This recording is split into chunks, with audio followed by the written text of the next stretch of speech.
Continuing on with marriage tips from Jesus from the Sermon on the Mount, today we're going to focus on lust. Let's look at the passage. Matthew chapter 5 says, starting in verse 27, "You have heard that it was said, 'You shall not commit adultery.' But I tell you that anyone who looks at a woman lustfully has already committed adultery with her in his heart."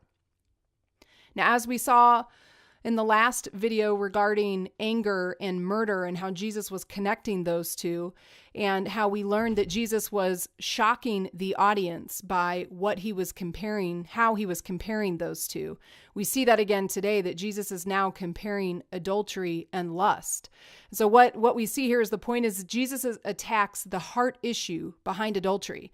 Now, I'm sure for all of us thinking about our marriages that we all know that we have lustful thoughts sometimes. There are other people that we might be attracted to, other people's love stories or relationships that maybe we're jealous of, and we've pictured ourselves maybe with that other person at some point.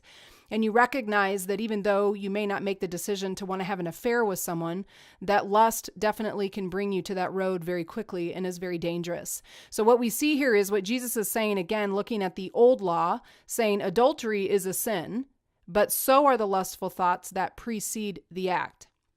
So like I said, for us to apply to marriage, then what you need to say is, okay, is lust a problem in my own heart? And have I allowed that to infiltrate then my marriage in an unhealthy way? So here's the goal for today. Be on your guard against lustful thoughts. So you might be asking yourself, well, how do you do that? Because you see things and you can't help what you see, or can I really help what I think? Well, here's some good tips to help you with that. Train your eyes not to look. Men, train yourselves not to look at women in their breast area or whatever. And don't stare at women that are dressed in provocative ways. Women, same goes for you. Throw out the inappropriate thoughts. When things come in, when images come in about a person or situation or replaying something you've seen in a movie or TV show, throw those thoughts out. Don't watch the things, the TV shows and the movies that show explicit acts. It just sets you up for failure. It just is an immediate draw for lust to come into your heart. And if you do struggle, if you feel like lust really has been an issue for you, talk to a trusted friend or pastor. That's so important to have some accountability in that.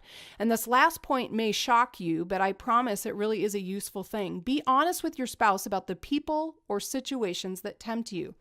You may think that's the last thing I want to do is be honest with my spouse about a person I'm attracted to.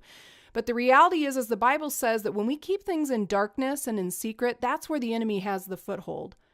But if we expose it and bring it into the light, then we're free. So even though it could be a hard conversation or a little bit uncomfortable, it's better for your spouse to be aware of the people or situations that make you uncomfortable or might set you up for failure. And if we're really loving each other as we should as a spouse, then we should avoid those situations.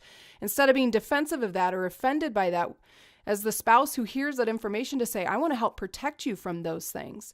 So again, the point here is, even though most of us hopefully wouldn't consider adultery something that we'd ever want to do, but lust is a precursor to situations. And I haven't met a person in marriage counseling yet that set out to have an affair, but it happened because they allowed lust to grow in their heart and for inappropriate thoughts about a person to come into their mind, and they didn't do anything about it.